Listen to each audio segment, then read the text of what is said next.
Hello student, आज हम सब रसायन विज्ञान में कुछ प्रमुख यौगिकों का केमिकल फार्मूला रासायनिक सूत्र बनाना सीखेंगे। इसके पहले के दो वीडियो में काफ़ी कुछ बातें बताई गई हैं। आज तीसरा लेक्चर है। जैसे आज हमको पढ़ना है ऑक्साइड। ऑक्साइड पर आपको पहले ही बताया गया, इस पर चार्ज होता है O-2। -2 कैसे आया आपको बताया गया कि ऑक्सीजन का संकेत होता वो परमाणु क्रमांक होता है 2,6। ऑक्सीजन के बाध्यम कोष में 6 इलेक्ट्रॉन, अगर ये 2 इलेक्ट्रॉन एक्सेप्ट करेगा अस्टर नियम से अपने बाध्यम कोष में 8 इलेक्ट्रॉन करने के लिए, अगर ये 2 इलेक्ट्रॉन गेन करेगा तो इस पर चार्ज आ जाएगा O-2। यानी जो नॉन मेटल होते हैं वो इलेक्ट्रॉन गेन करके नेगेटिव आयन बनाएंगे, और जो मेटल होते हैं वो इलेक्ट्रॉन लूज करके पॉजिटिव आयन बनाते हैं ज़्यादातर। वैसे नॉन मेटल भी कुछ पॉजिटिव आयन बनाते हैं, जैसे अमोनियम आयन है। तो आप देखें ऑक्साइड पर चार्ज है वो -2। अगर यही इतना मालूम रहे कि ऑक्साइड पर चार्ज -2 होता है तो केमिस्ट्री में जितने भी ऑक्साइड हैं सबके आप फार्मूला बना सकते हैं। तो देखें कैसे बनाया जाएगा। 10 कंपाउंड यहाँ लिखे हैं। कैल्शियम ऑक्साइड Ca+2, ऑक्साइड पर है -2। Ca+2 ऑक्साइड पर होता है -2। अभी तो आपको याद ही होगा Ca+2 कैसे आता है। कैल्शियम का एटॉमिक नंबर होता है 22,8,8,2। ये कैल्शियम मेटल है, ये 2 इलेक्ट्रॉन लॉस करके Ca+2 बनाएंगे, क्योंकि बाध्यम कोष में 8 इलेक्ट्रॉन होना है तो 2 इलेक्ट्रॉन लॉस करेगा। तो Ca पर +2 और ऑक्साइड पर -2, और जब प्लस और माइनस इक्वल रहते थे तो क्रॉस मल्टीप्लाई नहीं करते, कैंसिल हो जाएंगे, ये बन जाएगा CaO कैल्शियम ऑक्साइड।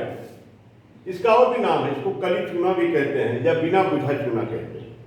इसका व्यापारिक नाम है बिना बुझा चूना या कली चूना, इंग्लिश में इसको कहते हैं क्विक लाइन। ये हो गया कैल्शियम ऑक्साइड। ऐसे अगर आपको एल्युमिनियम ऑक्साइड बनाना है, एल्युमिनियम पर चार्ज होता है +3, ऑक्साइड पर -2। एल्युमिनियम का सिंबल Al, परमाणु क्रमांक 13, 2, 8, 3। ये मेटल है, ये 3 इलेक्ट्रॉन लॉस करेगा तो किसमें कन्वर्ट हो जाएगा Al+3 में। ऑक्साइड पर -2 है तो कौन सा कंपाउंड बन जाएगा Al2O3। ऐसे देखिए मैग्नीशियम ऑक्साइड, मैग्नीशियम में चार्ज होता है +2, एटॉमिक नंबर 12 है 282, ऑक्साइड पर -2, और प्लस माइनस कैंसिल हो जाएंगे, ये बन जाएगा MgO। मर्क्यूरस ऑक्साइड और मर्क्यूरिक ऑक्साइड, ये ध्यान देने वाली बात है। मर्क्यूरस जो होता है और मर्क्यूरिक, इसकी वैलेंसी मर्क्यूरस की 1 होती है और मर्क्यूरिक की 2 होती है। लेकिन जो मर्क्यूरस होता है Hg के फॉर्म में नहीं मिलता है, ये ध्यान देने वाली चीज है। ये मिलता है Hg2+2 और ये मिलता है Hg+2। आपको देखने में लग रहा है +2 ही +2 है, ऐसा नहीं है। 2 Hg पर +2, इसलिए 1 Hg पर +1। इसकी बैलेंसी +1 है और इसकी बैलेंसी +2 है। तो कम जब बैलेंसी रहता है तो उसमें आस लगाते हैं मर्क्यूरस, और जब ज्यादा बैलेंसी होगी तो इक लगाएंगे मर्क्यूरी। और ये ध्यान रहे इस रूप में मर्क्यूरस नहीं मिलता। अगर आप चाहें Hg+1 लिख दें तो गलत हो जाएगा। यानी मर्क्यूरस किस रूप में मिलेगा, Hg2 के रूप में मिलेगा, तो Hg2+2। अब भी इसकी बैलेंसी +1 ही मानी जाएगी। तो मर्क्यूरस ऑक्साइड क्या होगा, Hg2+2, ऑक्साइड पर कितना है -2, तो +2 -2 कैंसिल हो जाएगा, ये बन जाएगा Hg2O। लेकिन मर्क्यूरिक ऑक्साइड क्या होगा, Hg+2, ऑक्साइड -2, ये बन जाएगा HgO। सोडियम ऑक्साइड, सोडियम पर चार्ज होता है +1, ऑक्साइड पर होगा -2, ये फार्मूला बन जाएगा Na2O। ऐसे फेरस ऑक्साइड और फेरिक ऑक्साइड, आयरन जो वेरी करता है, ऐसे इसकी भी 2 वैलेंसी होती है, Fe+2 और Fe+3। इसको कहते हैं फेरस और इसको कहते हैं फेर। तो देखिए इसका नाम तो क्या बन जाएगा, Fe+2, ऑक्साइड पर है -2, तो +2 -2 कैंसिल हो जाएगा, ये FeO। इसको कहेंगे फेरस ऑक्साइड। और इसको क्या बोलेंगे, Fe पर +3, ऑक्साइड पर -2, क्रॉस मल्टीप्लाई कर दीजिए, ये बन जाएगा Fe2O3। ऐसे क्यूपरस ऑक्साइड कॉपर जो वेरी करता है, इसकी वैलेंसी जो होती है, इसकी भी दो होती है, Cu+1 और Cu+2। इसको कहते हैं क्यूपरस, इसको कहते हैं क्यूपरी। तो इसका क्या बन जाएगा, Cu+1 ऑक्साइड पर होता -2, तो क्या बन जाएगा Cu2O। ऐसे क्रॉस मल्टीप्लाई कर दीजिए। जब तिरछा गुणा करेंगे केवल गिनती का करेंगे, चिन्ह का नहीं करेंगे। क्यूपरिक ऑक्साइड का क्या हो जाएगा, Cu+2 ऑक्साइड पर -2, ये बन जाएगा CO। अच्छा, एक चीज और भी ध्यान रखना है, आजकल ऐसे फेरस ऑक्साइड, फेरिक ऑक्साइड या क्यूपरस ऑक्साइड, क्यूपरिक ऑक्साइड नहीं लिख रहे। आधुनिक समय में इसको लिखने का तरीका बदल गया। जैसे फेरस ऑक्साइड है, इसको ऐसे लिखा जा रहा है आयरन, इसकी अंग्रेजी लिख दिया जाता है आयरन, इसकी वैलेंसी कितनी है +2, ऐसे ब्रैकेट में रोमन वाला सिंबल बना देंगे, आयरन सेकेंड ऑक्साइड। मॉडर्न तरीके में, मॉडर्न समय में ऐसे लिखा जा रहा है। जैसे है फेरिक ऑक्साइड, लेकिन इसको कैसे लिखेंगे, आयरन, इसकी वैलेंसी कितनी है 3rd, तो रोमन वाला लेटर लिखते 3rd ऑक्साइड। यानी आधुनिक समय में जिसका केमिकल फार्मूला लिखना है या केमिकल नेम लिखना है, तो उसकी पहले आप अंग्रेजी लिख दीजिए और उसकी जो बैलेंसी है ब्रैकेट में रोमन में बना दीजिए, बाकी आगे बना दीजिए। ऐसे इसका भी आप बना सकते हैं, कॉपर रोमन लेटर बना दीजिए 1st oxide, copper Roman letter 2nd oxide. आजकल ऐसे लिखा जाता है। तो आप क्या देख रहे हैं, अगर ऑक्साइड ये मालूम हो, ऑक्साइड पर चार्ज जो है O-2 होता है, तो आप जितने दुनिया के ऑक्साइड सब बना सकते हैं, केवल यही मालूम O-2। और डा वाले जितना इसका आपको तरीका बताया गया। तो इसमें देखिए calcium oxide Ca+2 oxide +2 cancel हो गया CaO, इसे कली चुना बिना बुझा चुना कहेंगे। Aluminium oxide Al+3 O-2 Al2O3, magnesium oxide MgO हो जाएगा। मर्क्यूरस और मर्क्यूरिक ऑक्साइड, ये भी ध्यान रखना है। अच्छा, कुछ चीज और भी देखें, एक रूल और भी होता है। कभी कभी क्या होता है, महत्तम समापवर्तक से इसे भाग देना पड़ता है। जैसे अगर आपसे कहा जाए, वैसे जाने के आप जानते हैं कार्बन डाइऑक्साइड, तो आपको तो फार्मूला इसमें पता है, कार्बन डाइऑक्साइड CO2 होता है। लेकिन देखना कि CO2 आया कैसे, तो कार्बन डाइऑक्साइड कैसे बना होगा, कार्बन की बैलेंसी होती है +4 और ऑक्साइड पर होती है -2। अब देखिए ये दोनों संख्याएं 2 से कट जाएंगी, यानी इन दोनों का जो महत्तम समापवर्तक है HCF जिसको कहते हैं, उससे इसको डिवाइड कर दीजिए। तो 2 से डिवाइड करेंगे, महत्तम समापवर्तक 2 है, ये बन जाएगा C+2 और ऑक्साइड पर हो जाएगा -1। फिर ऐसे क्रॉस मल्टीप्लाई कर ले, तो क्या बन जाएगा CO। ऐसे अगर आपसे पूछा जाए स्टैटिक ऑक्साइड लिखिए, स्टैटिक ऑक्साइड, ये थोड़ा बहुत ध्यान समझिएगा। अब टीन जो है, टीन की जो वैलेंसी वेरी करती है, ये 2 और 4 में वेरी करती है, Sn+2 और Sn+4। एक को कहते हैं स्टैनस, एक को कहते हैं स्टैनिक। तो आप देखें स्टैनिक ऑक्साइड Sn+4 और ऑक्साइड पर कितना है -2, तो 4 और 2 देखिए 2 से डिवाइड हो जाएगा, दोनों का महत्तम समापवर्तक क्या है 2 से डिवाइड कर दीजिए, तो क्या बन जाएगा Sn+2 ऑक्साइड पर -1। तो क्या फार्मूला बन जाएगा SnO2। अभी आप किसी पूछे भाई स्टैनिक ऑक्साइड बनाइए, तो अगर ये सब रूल नहीं पता होगा तो आप बता नहीं पाएंगे। स्टैनिक ऑक्साइड तो कहाँ महत्तम समापवर्तक से भाग देना है, ये ध्यान रहे, जहां पर दोनों बैलेंसी कट जाए किसी एक ही संख्या से, यानी उसके महत्तम समापवर्तक से बड़ी से बड़ी संख्या जो दोनों को डिवाइड कर दे वही उसका होगा महत्तम समापवर्तक।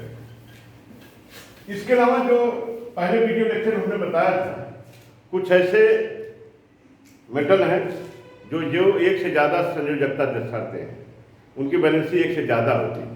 तो 8 9 मेटल है, उनको कम से कम आप एक यहाँ याद कर लीजिए। एक तो है सिल्वर है, कॉपर है और मरकरी, ये तीन ये जो वेरी करते हैं, पिछले भी वीडियो लेक्चर में बताया गया था Ag+1 और Ag+2, इसको कहते हैं अर्जेंटस इसको कहते हैं अर्जेंटिक। ऐसे कॉपर जो वेरी करता है Cu+1 और Cu+2, क्यूपरस क्यूपरी। मरकरी जो वेरी करता है ये भी 1,2 में वेरी करता है, Hg+1 और Hg+2, मर्क्यूरस मर्क्यूरी। लेकिन यहाँ हमने बताया यहाँ ध्यान रखना है ये इस रूप में नहीं मिलता है, इस रूप में मिलता है, Hg2+2 के रूप में मिलता है। तो अर्जेंटस अर्जेंटिक, क्यूपरस क्यूपरी, मर्क्यूरस मर्क्यूरी, ये 3 ऐसे मेटल हैं जिनकी वैलेंसी जो वेरी करती है 1 और 2 के रूप में वेरी करते हैं। तो 1, 2 में जो वेरी करते हैं वो 3 है। और 2, 3 में जो वेरी करता है वो केवल आयरन है, Fe+2 और Fe+3, इसको कहेंगे फेरस और फेरिक। ये सिंगल है। तो 1, 2 में वेरी करने वाले 3 हैं, जबकि 2, 3 में वेरी करने वाला केवल अकेला है। ऐसे सोना जो होता है ये वेरी करता है Au+1 और Au+3, इसको कहते हैं, लैटिन नाम इसका आरम होता है, इसलिए आरस आरिक, फेरस फेरिक। तो क्या आपने देखा 1, 2 में वेरी करने वाले 3 है, 2, 3 में केवल सिंगल है आयरन है, 1, 3 में केवल सिंगल है आयरन, यानी जिसमें लास्ट में विषम संख्या है 2, 3, 1, 3 वो सिंगल है, और जिसमें लास्ट में सम संख्या है वो 3, 3 दिखाते हैं।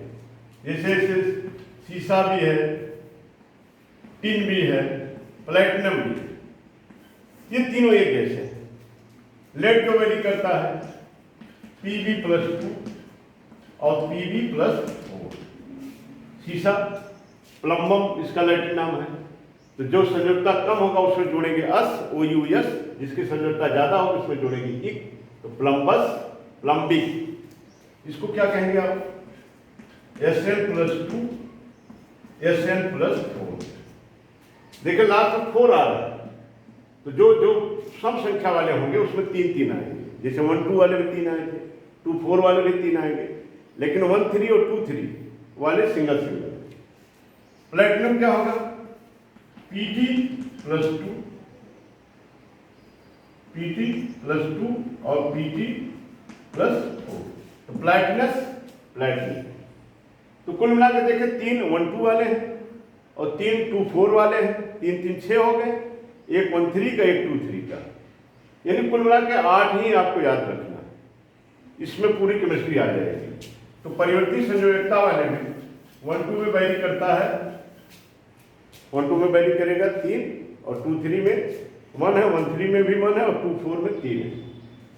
ऐसे आपका ठीक इसी तरह से पराक्साइड होता है। पराक्साइड अभी अपने ऑक्साइड के पराक्साइड में होता है O2-।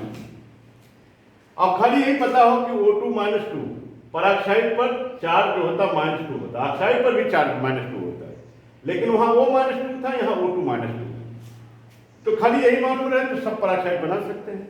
जैसे अगर आपसे कहा जाए भाई आप बनाइए हाइड्रोजन पराक्साइड,